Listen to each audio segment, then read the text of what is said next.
കോട്ടയത്ത് നിന്ന് സനോജ ചേരുകയാണ്. Sanoja, good morning. Good morning മാനോ, ഗുഡ് മോർണിംഗ്. സനോജ, ശക്തമായ മഴ ഇപ്പോഴും കോട്ടയത്ത് പെയ്യുന്നുണ്ട് എന്നാണ് അറിയുന്നത്. വിദ്യാഭ്യാസ സ്ഥാപനങ്ങൾക്കൊക്കെ അവധി കൊടുത്തൊരു പശ്ചാത്തലമുണ്ട്. യൂണിവേഴ്സിറ്റി പരീക്ഷകളിൽ മാറ്റമുണ്ടോ? മറ്റു ജാഗ്രതാ നിർദ്ദേശങ്ങൾ എന്താണ് നൽകിയിരിക്കുന്നത്?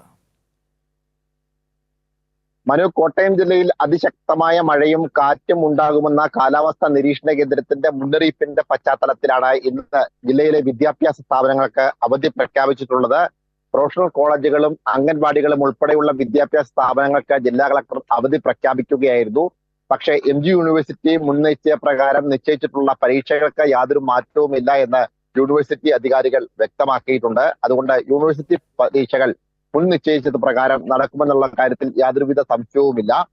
ഇന്നലെയാണെങ്കിൽ ജില്ലയിൽ പലയിടങ്ങളിലും ശക്തമായ കാറ്റുണ്ടായിരുന്നു. പലയിടങ്ങളിലും വൻമരങ്ങൾ കടപുഴകി വീഴുന്ന ഒരു സാഹചര്യം ഉണ്ടായിരുന്നു. പ്രത്യേകിച്ച് കോട്ടയം കുമളി റൂട്ടിൽ ദേശീയപാത 183 കാഞ്ഞിരപ്പള്ളി സെന്റ് തോമസ് കോളേജിന് സമീപം വൻമരം കടപുഴകി വീണ് ദേശീയപാതയിലൂടെ ഉള്ള ഗതാഗത സഞ്ചാരത്തിന് തടസ്സം നേരിട്ടിരുന്നു. പിന്നീട് ഫയർഫോഴ്സ് എത്തിയാണ് മരം മുറിച്ചു മാറ്റി ഗതാഗതം പുനഃസ്ഥാപിച്ചത്.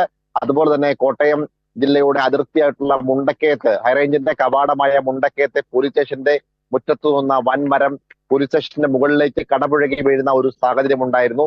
എന്നാൽ മറ്റ് അനിഷ്ട സംഭവങ്ങളൊന്നും ഉണ്ടായില്ല എന്നതും ഏറെ ആശ്വാസകരമാണ്. കാരണം ഇന്നലെ കനത്ത കാറ്റാണ് ജില്ലയിലുടനീളം അനുഭവപ്പെട്ടത്.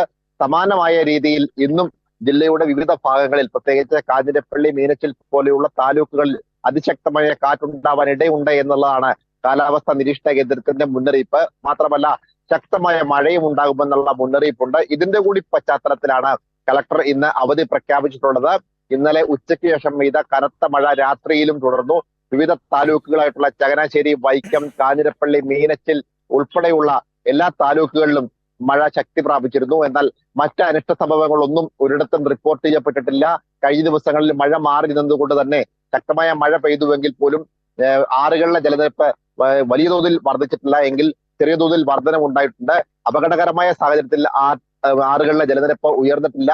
അതുപോലെ തന്നെ പടിഞ്ഞാറൻ മേഖലയുടെ താഴ്ന്ന പ്രദേശങ്ങളിലേക്ക് വെള്ളം എത്തിയിട്ടില്ല. അതുകൊണ്ട് തന്നെ ദുരിതാശ്വാസ ക്യാമ്പുകൾ ആദ്യഘട്ടത്തിൽ തുറന്നിട്ടുമില്ല. നിലവിൽ കാലാവസ്ഥാ നിരീക്ഷണ കേന്ദ്രത്തിന്റെ മുന്നറിയിപ്പുണ്ട്. കാരണം ശക്തമായ കാറ്റും മഴയും ഇന്നുണ്ടാകുമെന്നുള്ള ഒരു മുന്നറിയിപ്പിന്റെ പശ്ചാത്തലത്തിലാണ് കളക്ടർ ജില്ലയിലെ വിദ്യാഭ്യാസ സ്ഥാപനങ്ങൾക്ക് അവധി പ്രഖ്യാപിച്ചിട്ടുള്ളത്. മനു.